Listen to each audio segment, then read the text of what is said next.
Hi, I'm Rev Myron. I'm a minister through Pathways of Light, and I've been a Course in Miracles student for 40 years. I'm going through the lessons this year, asking Jesus to clarify for me, and then I write from that clarity. And that's what I'm sharing with you today. So we're looking at lesson 359. God's answer is some form of peace. All pain is healed, all misery replaced with joy. All prison doors are opened, and all sin is understood as merely a mistake. Father, today we will forgive your world and let creation be your own. We have misunderstood all things, but we have not made sinners of the holy sons of God. What you created sinless, so abides forever and forever. Such are we, and we rejoice to learn that we have made mistakes which have no real effects on us. Sin is impossible, and on this fact, forgiveness rests upon a certain base more solid than the shadow world we see. Help us forgive, for we would be redeemed.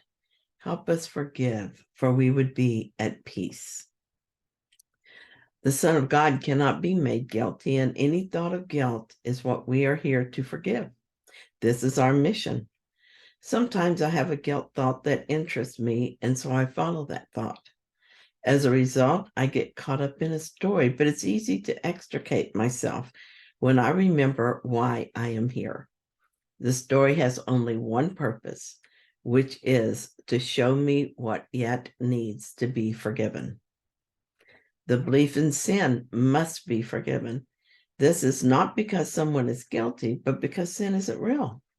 Sin is forgiven in the sense that the belief in it is undone. It's just an error, and I let it go. For instance, this morning, I woke up thinking that I wasted a lot of time yesterday. As soon as I had that thought, I felt anxious, and so was no longer at peace. The implied concern was that I would be behind now and something important wouldn't get done. The ego thinks it's a sin to waste time and that I'm guilty of this. I'm learning not to fight the ego. I just accept what happened and realize that it is in the past now, and the past doesn't exist. Therefore, sin doesn't exist. There, it's forgiven. There is no concern about the future because the future does not exist either. Right now, at this moment, I am blessed with the words from this lesson. It is a perfect moment and the only one I have. Today is another opportunity to see what this story brings to me to be healed. It feels like there are layers of understanding to this lesson. I can right now forgive what we have made of the world. It looks like seeing the destruction and cruelty, the guilt and fear as merely errors to be overlooked. It feels like asking the Holy Spirit for a new interpretation of what I see, with a willingness to trust his vision over what the eyes and ears tell me. When I do this, the world and everyone in it feel precious to me. Their errors seem inconsequential and certainly not like sins. The future no longer feels threatening. Instead, I wait with curiosity to see what comes next. At another level, I see forgiveness unfolding within the mind that we all share. I see beauty and kindness, love and joy spreading across this world so that the world itself is transformed. In our dream of separation, we walked a rocky and crooked path, and returning to reality requires we turn around and follow our steps to where we started. The end brings us to Eden, and we rest there while enjoying the world we made, the one that existed before we took a detour into fear and guilt. At still another level, I see us as one, forgiving the world's existence because we are done with that experience. I see the world disappearing in our forgiveness and God lifting us to him. But in each of these levels, what remains true is that forgiveness undoes what we made, and it is replaced with peace and love and joy. So here's Regina's tips. We were given these words to contemplate as the pointers to what we are: complete and healed and whole, guaranteed eternal life, love perfected, fear impossible, and joy established without opposite, the holy home of God Himself, sinlessness itself, purity. We were also told the truth of what we are is not for words to speak of nor describe. Yet we can realize our function here, and words can speak of this and teach it too, if we exemplify the words in us. And thus our minds are changed about the aim for which we came and which we seek to serve. As the workbook nears its end, we're left with a decision to make.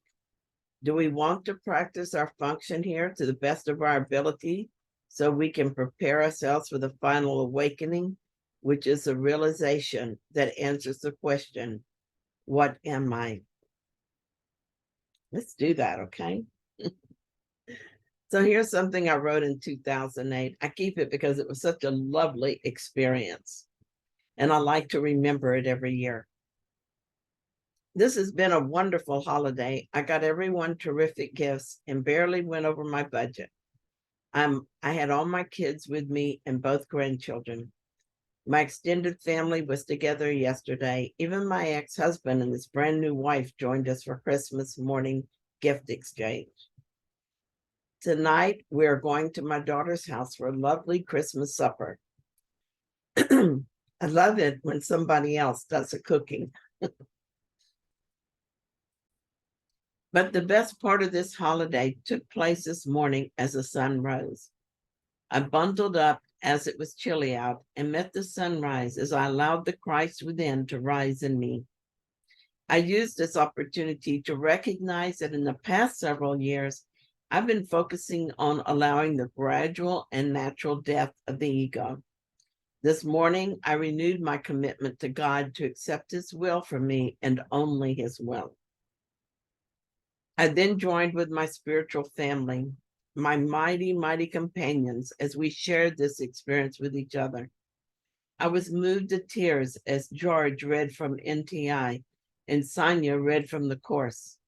Regina expressed for all of us our desire to step out of the form of Christmas traditions and into the spiritual meaning of the occasion, which is the birth of Christ in each of us. I was so comforted and supported by my friends that my heart was filled to bursting with gratitude, and I just gave up trying not to boo-hoo. For the rest of the day, I will notice the moments when I do not feel happy, and I will recognize that it is because I place value on what has no value. I welcome into my conscious awareness each thought that is unlike what I think with God. I'm glad to see it so that I can decide it is not what I now choose. And I look forward to the coming year as I continue my journey home, choosing anew in each moment, knowing that what I left behind is what I no longer want. I am not condemned for it, nor am I marked by it. The moment I no longer want something, it is no longer in my life. Holy Spirit, I am not completely free of the ego mind, and so I need help. I'm willing to step back and allow you to lead the way. I'm willing to know that what I don't know, and that I don't know, and that you do. And I'm willing to make no decisions on my own. I'm grateful that there is within my mind a guide who knows, placed there by my Father, that I might never forget my way home. And here's what I wrote in 2009. It's a lovely message from Jesus to me, to all of us. You are quite simply the perfect and only creation of your Father.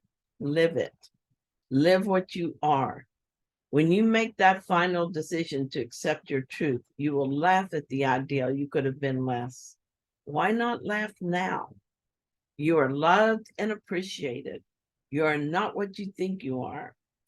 Though you say that you are not completely free of the ego mind, but I say that you've never been imprisoned by it. To think that God's work could be subverted in that way, the absurdity of it. Go ahead and laugh. It could never be true. I am leading you, my friend, out of the dream. That is all. You're not trapped and you're not in harm's way. You're merely sleeping, dreaming. Rest your mind and allow your thoughts to subside. You're trying to become what you already are. Precious, precious child. There is nothing holier than you. What would you become? And then this year for Christmas, give me this gift, he asked of us. I want your doubts, your fears, your guilt. Give them to me. Give me your belief that you must work hard to be what you are. And give me that belief you try to keep hidden, the one that says maybe you'll never wake up. Just give these things I ask of you. I have a gift for you. I will take what you have given me and purify your mind. This will prepare it to be the host to God, your Father. I will restore you to your original glorious state. I will awaken you to what you are, Holy Son of God. Never has anyone been offered so much in exchange for so little. And I said, yes, yes, yes.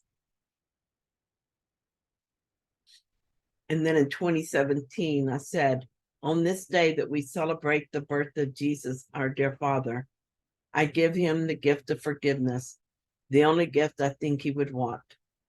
God, help me today to forgive so completely that I leave not a spot of darkness within my mind.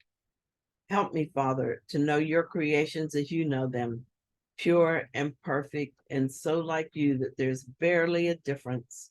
Oh, what a Christmas this is to be. And I thank you so much for being here with me on this beautiful Christmas day. If you found this lesson helpful, then please like it. And if you haven't yet, please subscribe. And I'll be back tomorrow with another lesson.